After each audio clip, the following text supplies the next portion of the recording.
দেখতে মাছের মতো লাগলেও আসলে মাছ নয়। আজকে বাঁধাকপি দিয়ে সম্পূর্ণ নিরামিষ দুর্দান্ত স্বাদের একটা রেসিপি বানিয়ে দেখাবো, যেটা এতটাই টেস্টি যে একবার খেলে সারা জীবন স্বাদ মুখে লেগে থাকবে। বাঁধাকপি এই রেসিপিটি থাকলে মাছ মাংস কিছুই লাগবে না। নিরামিষ প্রেমীদের জন্য দারুণ একটা পদ।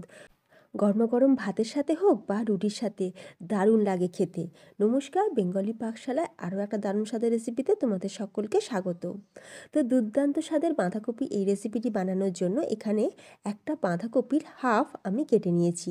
এই রকম সরু সরু করে কেটে নিয়েছি। বাঁধাকপির তরকারি বানানোর জন্য আমরা কপিটাকে যেভাবে কাটি, তো আমি বাঁধাকপিটাকে সেইভাবে কেটে নিলাম। আর এই হাফটা আমি রেখে দেবো। তো বাঁধাকপিটা কাটা হয়ে গেছে, এখন একবার ভালো করে জল দিয়ে ধুয়ে নেব। অন্যদিকে গ্যাসের ওপর একটা কড়াই বসিয়ে তাতে অল্প সামান্য জল দিয়ে দিয়েছি, আর জলটা দেখতেই পাচ্ছ এখন কিন্তু উষ্ণ গরম হয়ে গেছে। এখন এই উষ্ণ গরম জলের মধ্যে অল্প সামান্য একটু নুন দিয়ে দিলাম। দিয়ে এবার কেটে ধুয়ে রাখা বাঁধাকপিটা জলের মধ্যে দিয়ে আমরা এখন বাঁধাকপিটাকে একটু ভালো করে সিদ্ধ করে নেব। খুব ভালো করে একবার একটু মিক্স করে নিলাম, তারপর চাপা দিয়ে গ্যাসের ফ্লেমটাকে লোতে রেখে বাঁধাকপিটাকে খুব ভালো করে সিদ্ধ করে নিতে হবে। দেখবে বাঁধাকপি যেন কোনো অংশ শক্ত না থাকে, শক্ত থাকলেই কিন্তু মুশকিল। 10 মিনিট পর ঢাকনাটা খুলে নিয়েছি, আর তোমরা দেখতেই পাচ্ছ বাঁধাকপি কিন্তু বেশ নরম হয়ে গেছে। আমি একটুখানি চেক করে নিচ্ছি। হ্যাঁ, বাঁধাকপি কিন্তু একদম নরম হয়ে গেছে। এবার বাঁধাকপির জলটা ছেঁকে নেব। এরপর কি করব, যখন বাঁধাকপিটা একটু ঠান্ডা হয়ে যাবে, আমি কপিটা থেকে ভালো করে জল চিপে বার করে নিয়েছি। মানে বাঁধাকপির মধ্যে কিন্তু এতটুকু জল থাকলে হবে না। অন্যদিকে আমি এখানে দুটো আলু সিদ্ধ করে নিয়েছি। আলু দুটোকে আমি আগে থাকতেই প্রেসার কুকারে দিয়ে একটা সিটি দিয়ে সিদ্ধ করে নিয়েছিলাম। এখন আমরা আলুটাকে ভালো করে হাত দিয়ে এইভাবে মেখে নিচ্ছি। তোমরা চাইলে গ্রেটার দিয়ে গ্রেট করেও নিতে পারো। এবার এই মেখে নেওয়া আলুর মধ্যে আমরা এই জল ঝরানো বাঁধাকপিটাকে দিয়ে দেবো। আবারও বলছি বন্ধুরা, বাঁধাকপির মধ্যে যেন এতটুকু জল না থাকে। এবার আলু আর বাঁধাকপি আমরা ভালো করে চটকে মেখে নেব। খুব ভালো করে মেখে নিতে হবে। আলুর মধ্যে বা বাঁধাকপির মধ্যে যেন কোনো রকম দলাভাব না থাকে, বা কোনো রকম মোটা শক্ত অংশ যেন না থাকে, তাহলেই মুশকিল।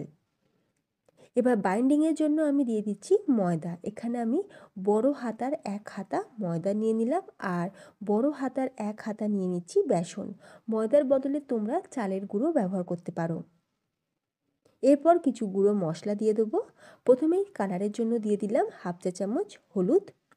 ঝাল লাল লঙ্কার গুঁড়ো দিয়ে দিচ্ছি হাফ চা চামচ। ধনের গুঁড়ো দিয়ে দিলাম হাফ চা চামচ। জিরের গুঁড়ো দিয়ে দেবো হাফ চা চামচ। স্বাদ অনুযায়ী একটু মিষ্টি দিয়ে দেবো, আর দিয়ে দেবো স্বাদ অনুযায়ী লবণ। আর দিয়ে দিচ্ছি আমার অল টাইম ফেভারিট ধনেপাতা। দিয়ে এবার সব কিছুকে আমরা খুব ভালো করে মিক্স করে নেব। খুব ভালো করে মিক্স করে নিয়েছি। এবার এর মধ্যে এখনও দুটো জিনিস দেওয়ার বাকি আছে। এই দুটো জিনিস দিলে এই বাঁধাকপির টেস্ট কিন্তু দারুণ আসবে। এক হচ্ছে ভাজা মশলা। এখানে আমি 1 চা চামচ গোটা জিরে হালকা ড্রাই রোস্ট করে গুঁড়ো করে নিয়েছিলাম। ভাজা মশলা দিয়ে দিলাম 1 চা চামচ, আর সাথে দিয়ে দিচ্ছি গরম মশলার গুঁড়ো 1/4 টিস্পুন। এবার ভাজা মশলা আর গরম মশলা গুঁড়ো দিয়ে আরও একবার ভালো করে মিক্স করে নিয়েছি। অন্যদিকে একটা প্লেটের মধ্যে কিছুটা তেল মাখিয়ে রেখেছি। এরপর হাতটাকে ভালো করে ধুয়ে নিয়ে আমি কি করব, এইরকম দেখো, আমি ঠিক যেভাবে দেখাচ্ছি তোমরা একটুখানি লক্ষ্য করে ভালোভাবে দেখো। মাছের গাদার মতন করে আমি শেপটা দেবো।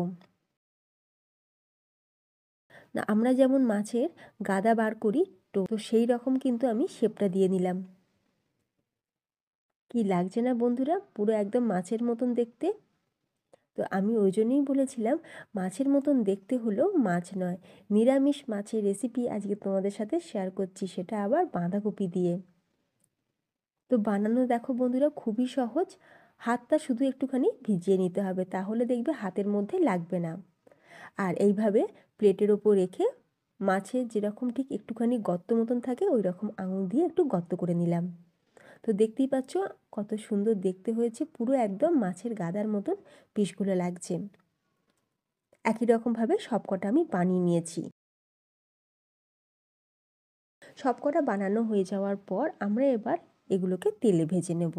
তো কড়াইতে বেশ খানিকটা তেল খুব ভালোভাবে গরম করে নিয়ে গ্যাসের ফ্লেমটাকে এখন লো টু মিডিয়ামে রেখে আমরা এইরকম একটা একটা করে বাঁধাকপির এই চাকাগুলোকে দিয়ে দিলাম।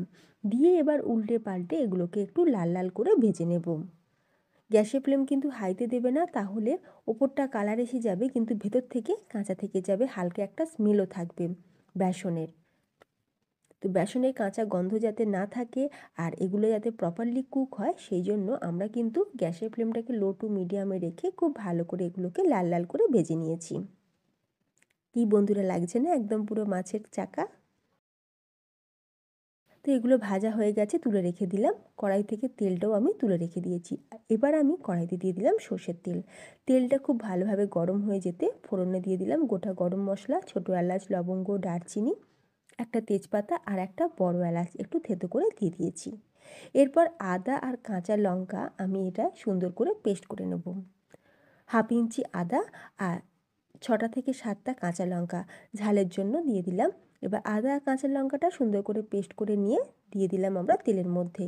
দিয়ে এবার খুব ভালো করে কষিয়ে নেব যাতে আদা আর কাঁচা লঙ্কা কোনো রকম কাঁচা গন্ধ না থাকে।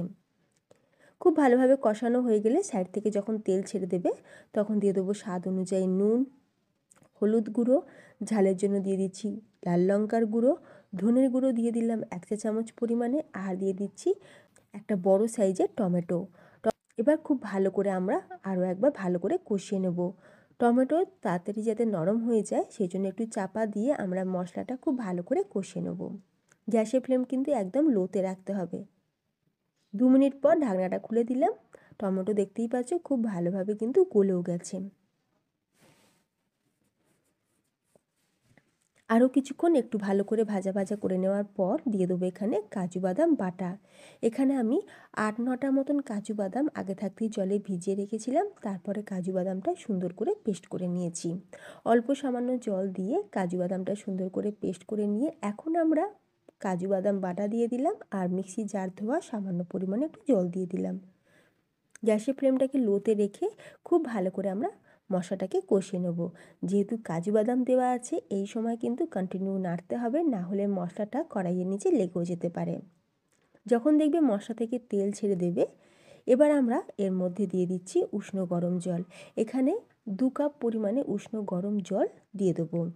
অবশ্যই কিন্তু গরম জল দেওয়ার চেষ্টা করবে, তাহলে রান্নাটা টেস্টটা কিন্তু খুব ভালো হবে আর খুব তাড়াতাড়ি হয়েও যাবে। খুব ভালো করে একবার মিক্স করে নিলাম। এই সময় আমি স্বাদ অনুযায়ী একটু চিনি দিয়ে দিচ্ছি। যেহেতু সম্পূর্ণ নিরামিষ বানাচ্ছি তাই নিরামিষ রান্নাতে একটু মিষ্টি দিলে টেস্ট কিন্তু খুব ভালো আসে। তবে তোমরা যারা মিষ্টি একদম পছন্দ করো না তো তোমরা এটাকে স্কিপও করতে পারো। গ্রেভিটা খুব ভালোভাবে ফুটে গেলে আমরা এবার ভেজে রাখা বাঁধাকপির এই চাকাগুলোকে দিয়ে দেবো। দিয়ে খুব ভালো করে মিক্স করে নিয়ে আমরা এবার এটাকে চাপা দিয়ে কিছুক্ষণ ফুটিয়ে নেব, যাতে করে বাঁধাকপির এই চাকাগুলোর মধ্যে খুব ভালোভাবে গ্রেভিটাও ঢোকে আর এগুলো বেশ সফট হয়। চাপা দিয়ে আমি গ্যাসের ফ্লেমটাকে লোতে রেখে চাপা দিয়ে আমি 2 মিনিট ফুটিয়ে নিয়েছি। 2 মিনিট পর ঢাকনাটা খুলে দিয়েছি। এবার ওপর থেকে হাফ চা চামচ গরম মশলার গুঁড়ো, কুচনো ধনেপাতা যেটা আমার অল টাইম ফেভারিট, আর দিয়ে দিচ্ছি হাফ চা চামচ পরিমাণে ঘি। নিরামিষ রান্নাতে ঘি গরম মশলা দিলে টেস্ট কিন্তু দুর্দান্ত আসে। আর এই সময় আমি গ্যাসের ফ্লেমটাকে কিন্তু অফ করে দিয়েছি। এবার চাপা দিয়ে আমি এটাকে স্ট্যান্ডিং টাইম 2 মিনিট রেখে দেবো। 2 মিনিট পর সার্ভিং প্লেটে আমি দেখো ঢেলে দিলাম আর তোমরা দেখতেই পাচ্ছ কতটা ইয়াম্মি দেখতে হয়েছে। বুঝতেই পারবে না যে এটা মাছ ছাড়া শুধুমাত্র বাঁধাকপি দিয়ে বানানো হয়েছে। সম্পূর্ণ নিরামিষ মাছ। আমি তো এর নাম রেখেছি নিরামিষ মাছের রেসিপি। তোমরা কি নাম দিতে চাও অবশ্যই আমাকে কমেন্ট করে জানিও। রেসিপি ভালো লাগলে লাইক, শেয়ার আর চ্যানেলটা সাবস্ক্রাইব করে রাখতে। আর ফ্রেন্ডস, এইরকমই নিত্য নতুন রেসিপি পেতে প্লিজ আমার চ্যানেলটি সাবস্ক্রাইব করে পাশে থাকা বেল আইকন অবশ্যই প্রেস করে রাখবে। তাহলে আমি চ্যানেলে যখনই ভিডিও আপলোড করব তার নোটিফিকেশান সবার আগে তোমাদের কাছে পৌঁছে যাবে। তাহলে ভিডিওটা এখানেই শেষ করলাম। ধন্যবাদ।